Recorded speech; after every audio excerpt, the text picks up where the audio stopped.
نہیں نہیں ساجد بھائی، بات پیسوں کی نہیں ہے، یہ تو اپنے گھر کا کام ہے. آپ ایسا کریں، مجھے اپنے گھر کے سب ڈاکومنٹس بھجوا دیں، میں کل ہی اپنا کام شروع کر دیتا ہوں. یہی تو مسئلہ ہے، جب تک وہ اس دنیا سے جائیں گے نہیں ڈاکومنٹس نہیں مل سکتے. نہ مرتے ہیں نہ جان چھوٹتی ہے. ساری زندگی نہ کوئی جائیداد بنائی نہ کاروبار کیا. جی آ جا کے گاڑی تو ہے، وہ بھی کہتے ہیں کہ اپنے جیتے جی بیچنے نہیں دوں گا. ایک ہی بات کی ضد لگا رکھی ہے. کہتے ہیں کہ میرے جیتے جی مکان نہیں بکے گا اور مرنے کے بعد بھی حصہ شریعت کے مطابق تقسیم کیا جائے گا. اگر ہم بہنوں کو حصہ دے بھی دیں تو کس منہ سے ملیں گی وہ پھر ہمیں؟ جینا مرنا تو ختم ہوا نا پھر. بہنوں کا حصہ تو ایسے کہتے ہیں جیسے ہمارے لیے فیکٹریاں بنگلے چھوڑ کے جا رہے ہیں. جی وکیل صاحب آپ کوئی ایسا پیپر تیار کریں کہ مکان ہمارے نام ہو جائے. بہنوں والا معاملہ ہم دیکھ لیں گے. ہمیں بھی تو اپنی زندگی سکون سے گزارنی ہے نا. نہیں نہیں ساجد، ایسا نہیں ہوتا. مرنے کے بعد قانونی اور شرعی طور پر بہن کو حصہ دینا ہوتا ہے. اس کا کوئی اور حل ہے تو بتائیں، ایسے تو ہمارے ہاتھ کچھ نہیں لگے گا. ہاں ایک حل ہے، باپ کے جیتے جی ان کا مکان اپنے نام لکھوا لیں. اس کے لیے کیا کرنا ہوگا؟ زیادہ کچھ نہیں، میں آپ کو ایک پیپر تیار کر کے دوں گا، اس پہ صرف دستخط کروانے ہوں گے. ٹھیک ہے. بہت مشکل کام ہے. خیر، گھی سیدھی انگلی سے نہ نکلے تو انگلی ٹیڑھی کرنی پڑتی ہے. دیکھ لیں، جیسا ٹھیک لگے مجھے بتا دے گا، میں حاضر ہوں. ابھی مجھے ایک میٹنگ کے لیے جانا ہے، دیر ہو رہی ہے.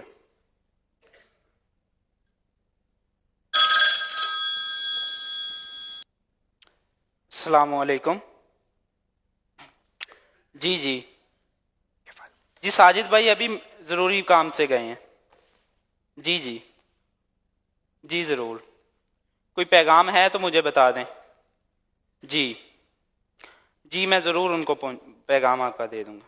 جی السلام علیکم ورحمۃ اللہ.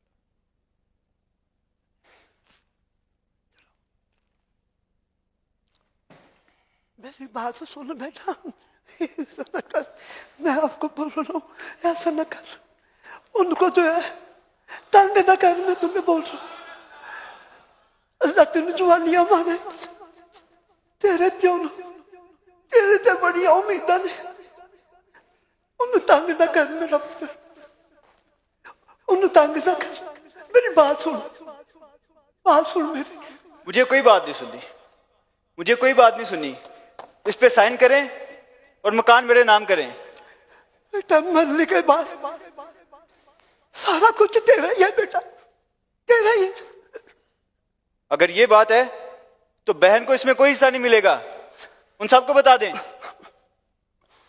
بہنوں کا حصہ ہوتا ہے بیٹا، ہوتا ہے بہنوں کا حصہ. جب شریعت نے ان کو حق دیا ہے تو ہم کون ہوتے ہیں ان کا حق چھیننے والے؟ ان کا جو حق بنتا ہے نا میرا پتر، ان کو دے دو. جو تمہارا حق ہے وہ تم لوگ رکھ لو. میں کہتا ہوں گھر کا سکون برباد نہ کر میرا پتر. گھر کا سکون برباد. میں گھر کا سکون برباد کر رہا ہوں؟ میں جگرا آپ سب لوگوں نے میری بات نہ مان کے شروع کیا. بہن کی شادی کی، اس کو جہیز دیا، ساری زندگی وہ اس گھر میں سکون سے رہی، کسی چیز کی کمی نہیں آنے دی. اور مکان میں بھی حصہ دینا ہوگا. عجیب دماغ خراب کر کے رکھا ہوا ہے آپ لوگوں نے. نہیں بیٹا دماغ خراب، ٹھنڈے ذہن سے سوچ. دیہانیاں ہوتی ہیں، گھر والے کہتے ہیں برائیاں ہوتی ہیں.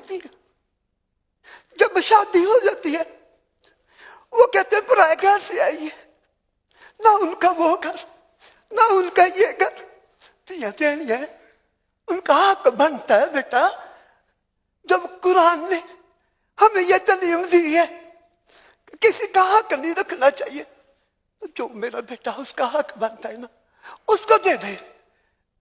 میرے مرنے کے بعد یہ سب کچھ آپ کا جو ہے نا، سب کچھ آپ کا ہے. میں کہتا ہوں اس کو چھوڑ دے، جو اس کا حق بنتا ہے اس کو دے دے.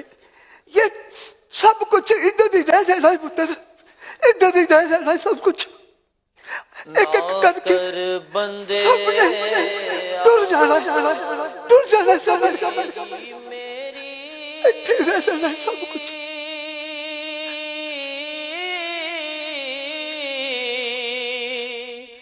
نہ میری نہ تیری اے دنیا چار دہاڑے اے جوگی والی پھیری اے دنیا چار دہاڑے اے جوگی والی پھیری نہ اے مال خزانے تیرے نہ اے مال خزانے تیرے نہ حسن جوانی تیری جس دا مال اس لے جانا اے تینوں ایویں ہرس بدھیری جس دا مال السلام علیکم ورحمۃ اللہ وبرکاتہ. کیسے بابا؟ وعلیکم السلام کیسے ہیں آپ؟ ٹھیک ہیں؟ خیریت سے؟ چنگے ملے تھے آگے کیا ہو گیا بابا جی؟ اب پچھلے پروگرام میں بھی پریشان تھے. یہ وہی بیٹا جو باہر گیا تھا واپس آ گیا؟ کیا بتاؤں عبداللہ کیا ہوا بیٹا؟ کیا مسئلہ ہے بتاؤ. بڑی سی ضد کر رہا ہے سمجھا پیار سے ٹھیک ہے یہ پیروں کو حصہ نہیں دیتا یہ دے میرا بیٹا. آپ کیسے ہیں؟ ٹھیک ہیں؟ آئے میرے پاس آئیں میرے پاس آئیں. دیکھیں آپ یہ کہہ رہے تھے, میں سن رہا تھا اپنے والد صاحب سے. پہلے تو میرا بیٹا اپنے ابو سے ایسے بات نہیں کرتے. والد تو سایہ دار درخت ہوتا ہے. اس بڑھاپے میں تو ہمیں ان کی خدمت کرنی چاہیے, ان کی دعائیں لینی چاہیے. یہ اپنے لیے تو کچھ نہیں مانگ رہے نا, یہ آپ کے لیے اور اپنی بچیوں کے لیے کہہ رہے ہیں. ماں باپ کے لیے بیٹے بھی برابر ہوتے ہیں, بچیاں بھی برابر ہوتی ہیں. یہ بہت بری بات ہے کہ ہم بہنوں کا حق ماریں. یاد رکھیے وراثت کا جو حکم ہے نا وہ قرآن و حدیث سے ثابت ہے. یہاں موجود اسلامی بھائیوں سے, مدنی چینل کے ناظرین سے بھی بات کرنا چاہوں گا. یہ وبا بڑی بڑھتی جا رہی ہے کہ لوگ کہتے ہیں جناب ہم نے بہنوں کا حق نہیں دینا, بھائی اپنی بہنوں کا حق نہیں دیتے. بلکہ یہ بھی ہونے لگا ہے کہ بڑے بھائی اپنے چھوٹے بھائیوں کا حق نہیں دیتے. خاندان میں کوئی یتیم ہوتا ہے تو اس کا حق نہیں دیتے. یاد رکھیے وراثت یہ قرآن و حدیث کا حکم ہے, اس میں بالکل کوتاہی نہیں کرنی چاہیے. میں چند باتیں آپ کو بتاتا ہوں. وارث کو اس کا حصہ دینا اللہ تعالیٰ کے احکام کی اطاعت ہے, جبکہ اسے محروم کر دینا یہ کافروں کا طرز عمل ہے. احکام الہی کی صریح بالکل واضح خلاف ورزی ہے اور جہنم میں لے جانے والا عمل ہے. اللہ کریم قرآن مجید میں ارشاد فرماتا ہے وَتَأْكُلُونَ التُّرَاثَ أَكْلًا لَمًّا وَتُحِبُّونَ الْمَالَ حُبًّا جَمًّا. ترجمہ کنز العرفان, اور میراث کا سارا مال جمع کر کے کھا جاتے ہو اور مال سے بہت زیادہ محبت رکھتے ہو. سرکار دو عالم علیہ الصلوۃ والسلام فرماتے ہیں من قطع میراث وارثہ قطع اللہ میراثہ من الجنۃ یوم القیامہ. میرے بیٹا غور سے سنو, ہم سب کے آقا اللہ کے آخری نبی فرماتے ہیں یعنی جو شخص اپنے وارث کی میراث کاٹے گا اللہ تعالیٰ قیامت کے دن جنت سے اس کی میراث کو کاٹ دے گا. آج میں کسی کا مال دبا لوں اور مجھے جنت میں جانے سے ہی روک لیا جائے, اس مال کا کرنا کیا ہے؟ ارے بہنیں تو بھائیوں کا مان ہوتی ہیں, ان کو حق دیجئے, اللہ آپ کے مال میں برکت ڈال دے گا. وراثت کے مسئلے میں سنگین ترین صورتحال, یتیموں کو وراثت میں محروم کرنا ہے, انہیں حصہ نہ دینا ہے. اللہ تعالیٰ قرآن مجید میں ارشاد فرماتا ہے ان الذین یأکلون اموال الیتامی ظلما انما یأکلون فی بطونہم نارا وسیصلون سعیرا. آسان ترجمہ قرآن کنز العرفان, بے شک وہ لوگ جو ظلم کرتے ہوئے یتیموں کا مال کھاتے ہیں وہ اپنے پیٹ میں بالکل آگ بھرتے ہیں اور ان قریب یہ لوگ بھڑکتی ہوئی آگ میں جائیں گے. ہم کیسے جہنم کی آگ کو برداشت کر سکیں گے؟ اگر پیٹ میں آگ بھر لیں گے تو برداشت کیسے ہوگا؟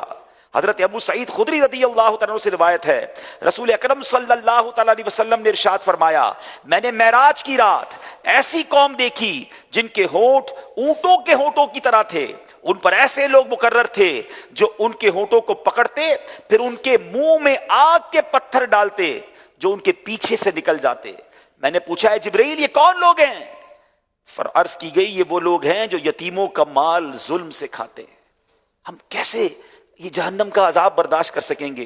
اے میرے پیارے اسلامی بھائیوں، مدنی چینل کے ناظرین، یہ تو ہم نے ایک فرضی خاکہ کیا ہے، مگر دل دکھتا ہے جب یہ باتیں سنتے ہیں۔ ہمیں لیٹر آتے ہیں، میسیجز آتے ہیں، ان بہنوں کے میسج آتے ہیں کہ ہمارے پاس کھانے کو نہیں ہے، ہمارے بھائیوں کے پاس فیکٹریاں ہیں، گاڑیاں ہیں، مگر کہتے ہیں تمہیں وراثت میں حصہ نہیں ملے گا۔ آج نہیں دو گے کل کیسے جواب دو گے؟ یتیموں کا لوگ بال کھا جاتے ہیں۔ بھائی اگر والد کا انتقال ہو جائے تو بڑا بھائی اپنے چھوٹے بھائیوں میں حصہ تقسیم نہیں کرتے، ان کی رضا کے خلاف کام کر رہے ہوتے ہیں، اور بعض اوقات کرتے بھی ہیں تو اپنی حساب سے کر لیتے ہیں۔ ایسا نہ کریں، یہ خاندان، یہ بھائی بہن تو ہمارا خون ہے۔ پتہ ہے ماں باپ کو کتنی تکلیف ہوتی ہوگی ان کی روح کو کہ ان کے دنیا سے جانے کے بعد بھائی بہن آپس میں صرف چند پیسوں کے لیے لڑ رہے ہیں۔ خدا را ایسا نہ کریں، دل بڑا کریں۔ میں آپ کو پھر مشورہ دیتا ہوں، یہ وہ معاملات ہیں جو ہم خود سے حل نہیں کر سکتے، ہمیں علماء کرام سے، مفتیان کرام سے رجوع کرنا چاہیے۔ آپ کی دعوت اسلامی آپ کو آفر کرتی ہے، آئیے ہمارے دارالفتاء اہل سنت میں۔ آپ چل کر نہیں آ سکتے، آپ ہمیں ای میل کر سکتے ہیں، آپ ہمیں فون کر سکتے ہیں، آپ ہم سے رابطہ کیجئے۔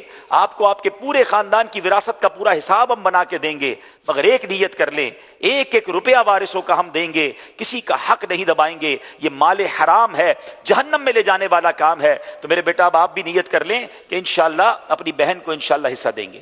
ابو سے معافی مانگے بیٹا، ابو کا ہاتھ چومے، بابا جی یہ تمہارا بیٹا ہے، انشاءاللہ اب فرما بردار ہو جائے گا۔ آپ دونوں پھر قافلے میں سفر کریں انشاءاللہ، ٹھیک ہے؟ ماہ قافلہ چل رہا ہے، آپ اس شکرانے میں ان کو قافلے میں لے جائیں، یہ بہن کو حصہ بھی دے گا اور انشاءاللہ آگے جا کے اللہ آپ کو حیاتی دے، اس کے بعد اپنی بہنوں کا خیال بھی رکھے گا۔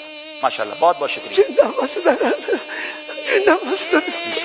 اللہ سلامت رکھے، بہت شکریہ، جزاک اللہ، جزاک اللہ۔ نام میری نام ہائے ہائے تیری، اے دنیا چار دہاڑے، اے جوگی والی پھیری۔ بڑے بڑے مسائل ہیں ناظرین، پراپرٹی کا ریٹ نہیں آ رہا اس لیے نہیں بیچ رہے ہیں۔ ایک بھائی بیچارہ، میں خاندان کو جانتا ہوں، ان کے والد صاحب کروڑوں روپے کی جائیداد چھوڑ کر گئے۔ بڑے بھائی کہتے ہیں ہم نے ابھی نہیں بیچنی کیونکہ جناب ابھی ریٹ نہیں آ رہا ہے۔ کئی سال گزر گئے ہیں، ان میں سے ایک بھائی انہی کی فیملی کا رکشہ چلاتے چلاتے دنیا سے چلا گیا۔ کروڑوں روپے والد نے چھوڑے تھے، مگر بھائی بہنوں میں اتفاق نہیں ہے، شریعت کے معاملات پر عمل کا ذہن نہیں ہے۔ کیا کریں گے ایسا مال؟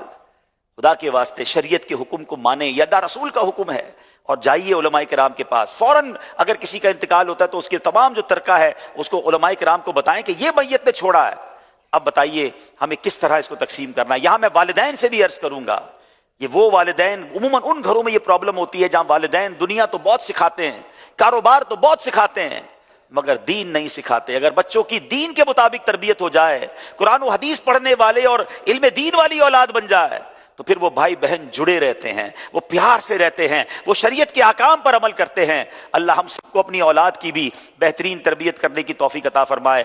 آج یہ جو سمجھ لیجیے خاکہ تھا، بڑے دکھی دل سے ہم کر رہے ہیں۔ ہم نے یہ جب پلان کیا تھا اس وقت بھی یہی تھا کہ کاش کسی ایک بہن کو اس کی خوشی مل جائے، کسی ایک یتیم کو اس کا جو حق کسی نے مارا ہے اسے مل جائے، ہماری مغفرت کا اور ہمارے لیے صدقے کا یہ باعث بن جائے۔ اس پیغام کو عام کیجیے گا، بلکہ اس خاکے کے جب ہم ویڈیو کلپس بنا لیں گے تو پلیز اس کو آپ شیئر بھی کیجئے گا۔ نہ جانے کیا کیا لوگ شیئر کرتے ہیں۔ یہ دعوت اسلامی والے ہمیں شارٹ کلپ بنا کے قرآن و حدیث کی باتیں، عشق رسول کی باتیں، شرعی احکام کی باتیں بتاتے ہیں، اس کو شیئر کیا کریں، کوئی عمل کر لے گا ہمارے لیے بھی انشاءاللہ صدقہ جاریہ کا باعث ہوگا۔ صلو علی الحبیب صلی اللہ تعالی علی محمد۔